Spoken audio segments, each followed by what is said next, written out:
नमस्कार दोस्तों, मैं अक्षत वर्मा आप सभी का स्वागत करता हूं सीखेगा इंडिया के बिजनेस सिंप्लीफाइड सीरीज में, जहां हम वो सब कुछ सीखते हैं जो एक बिजनेस को ग्रो करने के लिए चाहिए। आज के वीडियो का पर्पस है कि हम समझें कि एक बिजनेस कैसे काम करता है।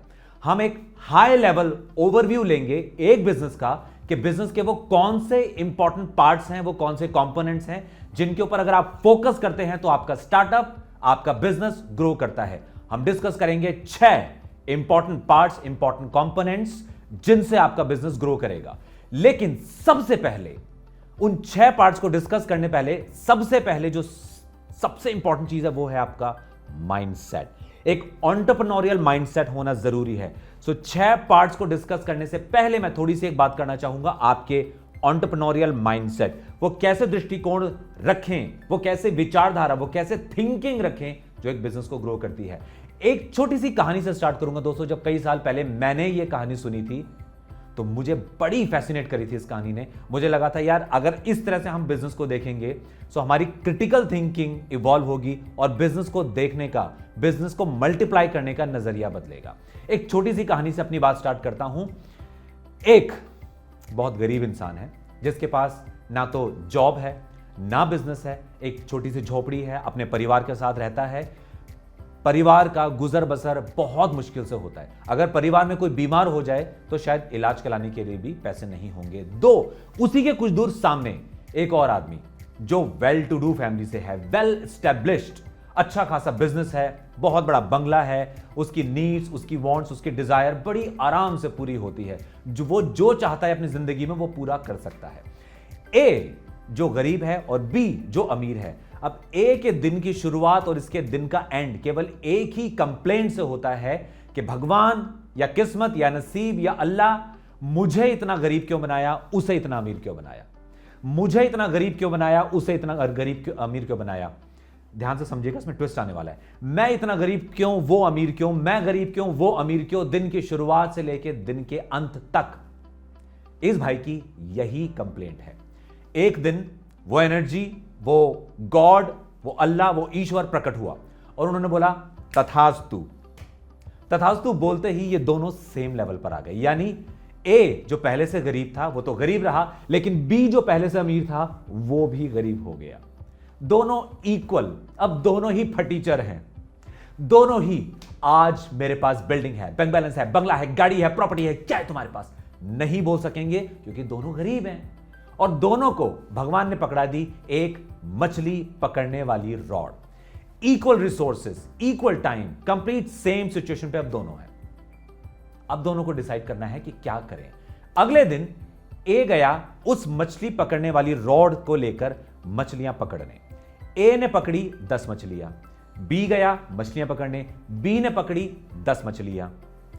ए ने 100 रुपए के हिसाब से, 100 रुपए के हिसाब से उन 10 मछलियों की जो वैल्यू बनती है वो होती है 1000। 100 रुपए के हिसाब से उसने मार्केट में जाके अपनी मछलियां बेच दी और उसको मिले 1000 रुपए। साहब पहली बार उसको 1000 रुपए मिले, वो अपने घर गया, हंसी खुशी पार्टी एंजॉय किया, खाना खाया, जो उन 1000 रुपए में कर सकते थे ए ने वो सब कुछ किया। और अब बारी आती है बी जो एक क्रिटिकल थिंकर है, जिसका एक एंटरप्रेन्योरियल माइंडसेट है। बी ने क्या किया, अपनी वाइफ को बोला ये पकड़ो एक मछली, इसका खाना बनाओ। उस पूरे परिवार ने उस एक मछली से भरपेट खाना खाया। हालांकि एक मछली से भरपेट खाना हो नहीं सकता, उन्होंने एडजस्ट किया, कॉम्प्रोमाइज किया, जैसे तैसे करके उन्होंने अपना पूरा दिन उस एक मछली के भोजन से गुजारा और 9 मछलियां उसने जाके मार्केट में बेच दी। अब बी के पास आए 900 रुपीज, 900 रुपए। अब देखिए बी ने क्या करा, यहां टर्निंग पॉइंट है। उन 900 रुपए के साथ बी ने 400 रुपए की इन्वेस्टमेंट करी और एक और खरीदी मछली पकड़ने वाली रॉड, और 500 रुपए में उसने एक टीम मेंबर यानी एक एम्प्लॉय को हायर किया। अगर आप समझ पा रहे हैं, ए ने तो उन 1000 रुपए को हंसी खुशी पार्टी में गुजार दिया, बी ने उस पैसे को री इन्वेस्ट किया। उसने एक और मछली पकड़ने वाली रॉड पकड़ी और एक एम्प्लॉय हायर किया। नेक्स्ट डे जब ए और बी दोनों मछलियां पकड़ने जाते हैं तो ए ने फिर पकड़ी 10 मछलियां और बी ने कितनी पकड़ी, यस अब वो 2 रॉड्स हैं और 2 मेंबर्स हैं, एक वो खुद और एक उसका एम्प्लॉय। आज बी ने पकड़ी 20 मछलियां। ए ने फिर 100 रुपए के हिसाब से 1000 रुपए कमाए, मछलियों को बेचा, और बी और उसके एम्प्लॉय ने मिलकर पकड़ी 20 मछलियां, यानी 100 रुपए के हिसाब से 2000 की वैल्यूएशन। लेकिन बी ने क्रिटिकल थिंकिंग, स्मार्ट थिंकिंग लगाई और क्या किया, 2 मछलियां दी अपने वाइफ को और बोला इनसे खाना बनाओ। ऑफ कोर्स उन 2 मछलियों से उस पूरे परिवार का पेट नहीं भरेगा, लेकिन जैसे तैसे आज भी उन्होंने एडजस्ट किया और 18 मछलियां मार्केट में जाके बेची और इस हिसाब से उसके पास हो गए 1800 रुपए। स्मार्ट थिंकिंग उसने लगाई, दोबारा उसने 2 और खरीदी मछली पकड़ने वाली रॉड, 2 और मेंबर्स को एम्प्लॉय किया, यानी तीसरे दिन आते आते बी के पास हो गए 4 मछली पकड़ने वाली रॉड और 4 नए एम्प्लॉयज। अब जब बी नेक्स्ट डे मछलियां पकड़ने जाएगा तो उसके पास टोटल हो जाएंगी 40 मछलियां, और ए फिर मछलियां पकड़ने जाएगा तो उसके पास हो जाएंगी 10 मछलियां। आप समझ पा रहे हैं क्रिटिकल थिंकिंग, आप समझ पा रहे हैं एंटरप्रेन्योरियल थिंकिंग क्या होती है। इस कहानी से दोस्तों मुझे समझ में आया कि हमें कैसे चीजों को देखना चाहिए, कैसे अगर हमें किसी चीज की प्रोडक्टिविटी या किसी चीज को मल्टीप्लाई करना है तो कैसी विचारधारा हमारे पास होने चाहिए। और बी 1 साल के बाद वापस वहीं पहुंच गया जहां पर वो था, और ए आज भी कंप्लेन कर रहा है कि मैं इतना गरीब क्यों और वो इतना अमीर क्यों। तो उम्मीद है इस कहानी से आपको अंडरस्टैंडिंग आई होगी कि हमारा माइंडसेट कैसा होना चाहिए जब हम बिजनेस को ग्रो करते हैं। सो अब हम समझते हैं कि एक बिजनेस काम कैसे करता है, और हमें सिखाएगा एक एरोप्लेन। एरोप्लेन के 6 इंपॉर्टेंट पार्ट्स, बिजनेस के 6 इंपॉर्टेंट कंपोनेंट्स होते हैं। सो एरोप्लेन का पार्ट नंबर 1 वो है उसकी बॉडी। एरोप्लेन की बॉडी आपके बिजनेस के ओवरहेड्स होते हैं। एरोप्लेन की बॉडी में लगेज, पैसेंजर, कार्गो होता है। एरोप्लेन की बॉडी में अगर वजन ज्यादा होगा तो वो बैठ जाएगा, वो उड़ नहीं पाएगा क्योंकि उसके ऊपर वजन है, प्रेशर है। इसी तरह से अगर आपके बिजनेस में ओवरहेड्स ज्यादा हैं तो बिजनेस बैठ जाएगा, उस पर वजन आ जाएगा। ओवरहेड जब मैं कह रहा हूं तो इसका मतलब अकाउंटिंग में एक स्पेसिफिक डेफिनेशन होती है, बट हमारी बिजनेस अंडरस्टैंडिंग में ओवरहेड्स मतलब वो कॉस्ट जो आपके products and service creation, sales and marketing and customer success के अलावा जो भी कॉस्ट होती है वो ओवरहेड्स होती है। क्योंकि product and service, sales and marketing and customer success पर जो कॉस्ट होती है उस पे आपको हाईएस्ट रिटर्न एक्सपेक्ट होता है। इसके अलावा जो भी कॉस्ट है वो ओवरहेड्स है। इसीलिए बिजनेस के अगर ओवरहेड्स बढ़ेंगे तो बिजनेस पे प्रेशर बढ़ेगा और बिजनेस रुक जाएगा, झुक जाएगा, प्रेशर होगा, वो हाई और फ्लाई नहीं कर पाएगा। बिजनेस आपका ऊंचा, दूर तक और बहुत स्पीड में ग्रो नहीं कर पाएगा। इसीलिए एरोप्लेन की बॉडी आपके बिजनेस का ओवरहेड है जो हमेशा लाइट होना चाहिए। पार्ट नंबर 2, एरोप्लेन का कॉकपिट आपके बिजनेस का लीडरशिप है। कॉकपिट जहां पे कैप्टन होता है, कॉकपिट जहां पर डिसीजन मेकिंग होती है कि एरोप्लेन कब उड़ेगा, कहां तक उड़ेगा, कितनी स्पीड में जाएगा, उसके सारे स्पेसिफिकेशन, उसके सारे फीचर्स फंक्शन कर रहे हैं या नहीं, पूरा प्लान, पूरा स्केड्यूल होता है। इसी तरह से बिजनेस के लीडरशिप में, लीडरशिप को पता होगा बिजनेस का विजन, बिजनेस का मिशन, बिजनेस में टीम कब क्या काम करेगी, बिजनेस में स्टोरी टेलिंग, बिजनेस के क्रिटिकल एक्शंस, क्या ऑब्जेक्टिव, क्या पर्पस अचीव करने हैं। सो इसी तरह से कॉकपिट बहुत ही क्लियर, उसका विजन बहुत ही सिंपल, क्लियर होना चाहिए। सेम वे लीडरशिप को पता होना चाहिए कि बिजनेस कहां तक पहुंचेगा, क्या करना है, कैसे करना है, कौन से मेंबर को कहां अपॉइंट करना है। सो एरोप्लेन का पार्ट नंबर 2 उसका कॉकपिट है आपके बिजनेस की लीडरशिप।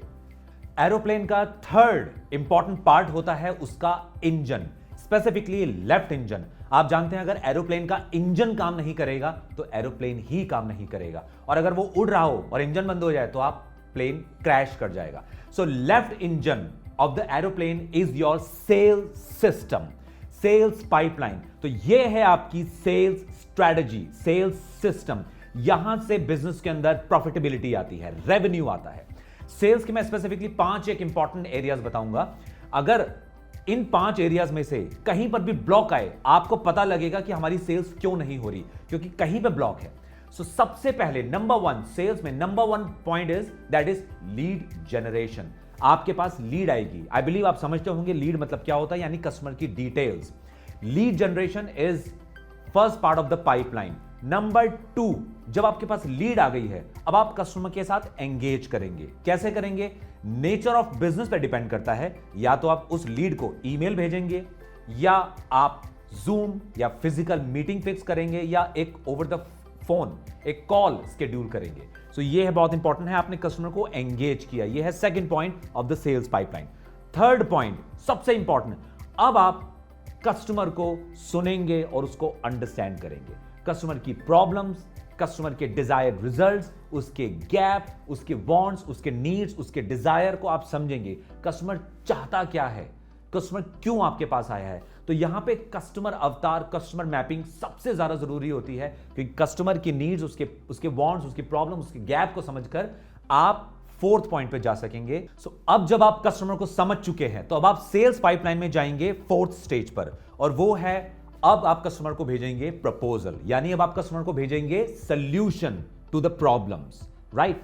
अब प्रपोजल आप ईमेल पे भेज सकते हैं, आप प्रेजेंटेशन दे सकते हैं, आप ओवर द फोन कम्युनिकेट कर सकते हैं। Again this depends on the nature of your business. And the fifth pipeline का fifth point, that is closure.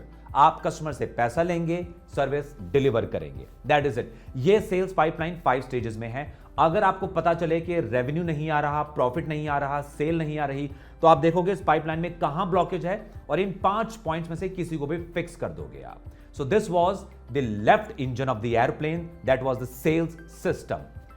अब एरोप्लेन का fourth important part, that is the right engine. Aeroplane का right engine है आपके business की marketing.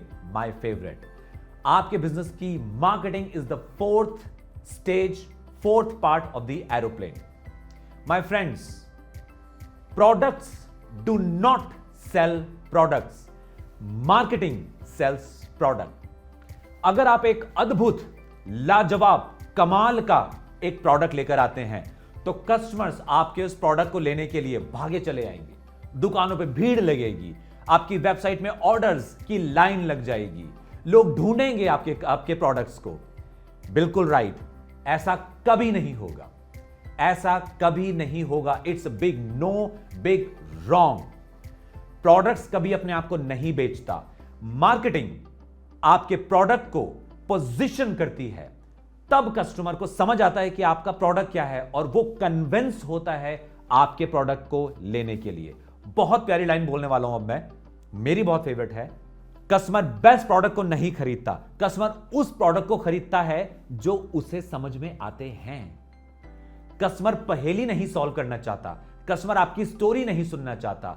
Customer को अगर 3-5 second के अंदर उसकी प्रॉब्लम का सॉल्यूशन, उसके गैप की फुलफिलमेंट महसूस हो रही है, पता लग रही है, वो आपका प्रोडक्ट खरीदता है।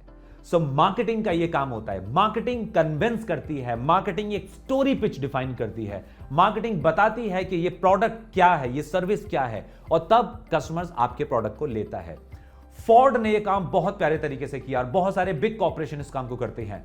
फोर्ड ने अपना एक कूल ट्रक ब्रोंको इंट्रोड्यूस किया था, और इस ट्रक को मार्केट में असेंबली लाइन में लाने से पहले, मार्केट में इंट्रोड्यूस करने से पहले, फोर्ड ने अपने प्रोडक्ट ब्रोंको की अच्छी खासी एक कम्युनिकेशन स्टार्ट किया, लोगों से समझना स्टार्ट किया कि उनकी क्या नीड्स हैं, उनके करंट जो उनके ट्रक्स हैं, जो उनकी गाड़ी है, उसमें क्या प्रॉब्लम्स हैं, उनकी क्या एक्सपेक्टेशंस हैं। और आप विश्वास करेंगे, जब फोर्ड ने ब्रोंको के बारे में लोगों को बताना स्टार्ट किया, उनसे फॉर्म भरवाना स्टार्ट किया, उनको कस्टमर सर्वे, मार्केट सर्वे करना स्टार्ट किया, और पहले ही उसकी इतनी हाइप बन चुकी थी कि the moment Ford Bronco launch हुआ था, it was a massive success for Ford. So ये है मार्केटिंग की ताकत। अब चलते हैं एरोप्लेन के फिफ्थ पॉइंट पर। एरोप्लेन का इंपॉर्टेंट फिफ्थ पार्ट जो है उसके विंग्स। एरोप्लेन के विंग्स हैं आपके बिजनेस के प्रोडक्ट्स एंड सर्विसेज। एरोप्लेन के विंग्स बहुत ही स्ट्रॉन्ग एंड लाइट वेट होने चाहिए। इसी तरह आपके बिजनेस में भी आपके product and service strong and light weight होने चाहिए। स्ट्रॉन्ग एंड लाइट वेट का क्या मतलब? आपके प्रोडक्ट एंड सर्विस की डिमांड होनी चाहिए, वो हाईली प्रॉफिटेबल होने चाहिए।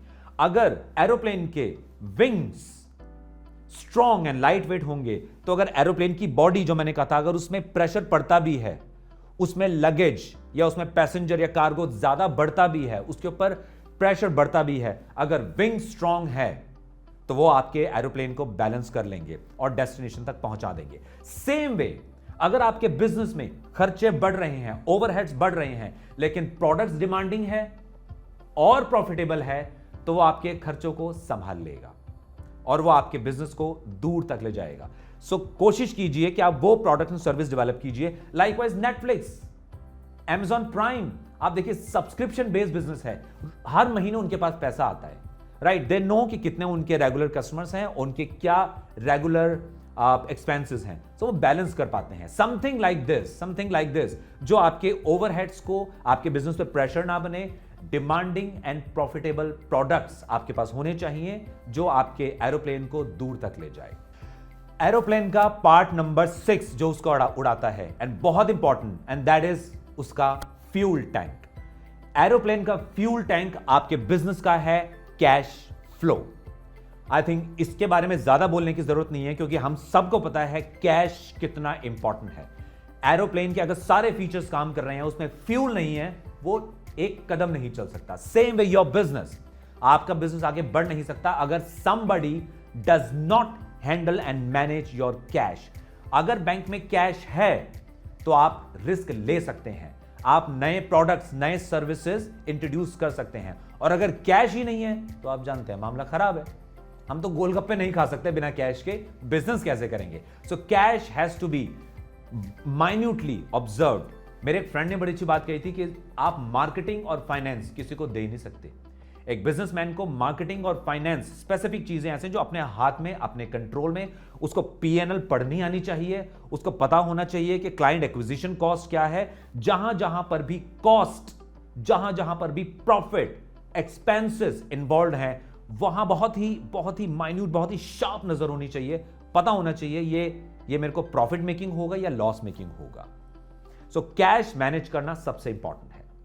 सो दोस्तों, हमने एक एरोप्लेन को एज अ मेटाफर लिया है आप, जिससे आप समझ सकें कि एक बिजनेस कैसे काम करता है। एग्जैक्टली जब भी आपके मन में कोई आइडिया आएगा बिजनेस करने का, या आप स्टार्टअप में कुछ बिल्डअप करना चाहते हैं, या आपके रनिंग बिजनेस में अगर आप देखना चाहते हैं कि बिजनेस क्रैश क्यों कर रहा है, डाउन क्यों जा रहा है, सो आप इस metaphor which is an aeroplane, इसको यूज कर सकते हैं और इन 6 पार्ट्स को, स्पेसिफिकली इन 6 पार्ट्स के ऊपर फोकस कर सकते हैं और देख सकते हैं कि क्या काम नहीं कर रहा।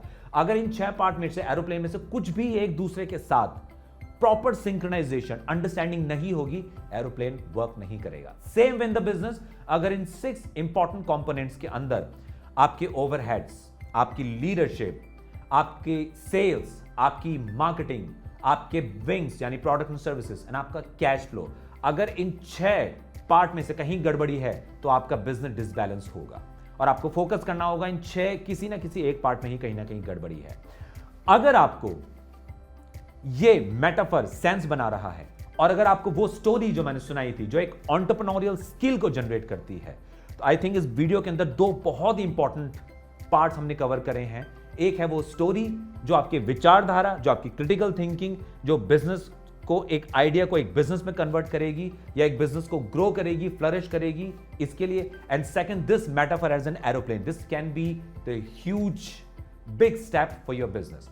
दोस्तों, अगर आपको ये बिजनेस सेंस बना रहे हैं, अगर आपको ये बिजनेस लॉजिकल लग रहे हैं, अगर आपको लग रहा है कि हम आपकी लाइफ में कोई वैल्यू एडिशन कर पा रहे हैं, सो आप सभी से एक रिक्वेस्ट जो मेरी ऑलमोस्ट हर वीडियो में होती है कि प्लीज रिपीट कीजिए इन वीडियोस को, बार बार देखिए, क्योंकि तभी आप इन वीडियो को समझ पाएंगे, लर्न कर पाएंगे, ये इन हार्ट हो पाएंगे और उसके बाद इन वीडियोस में बताई हुई चीजों को इंप्लीमेंट करें, क्योंकि biggest strategy is the implementation, is the execution, nothing else.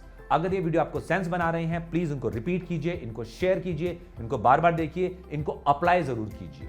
अगर आप फ्रीलांसिंग में हैं, आप बिजनेस स्टार्ट करना चाहते हैं या बिजनेस कर रहे हैं, इन स्ट्रेटजीज को अप्लाई जरूर कीजिए।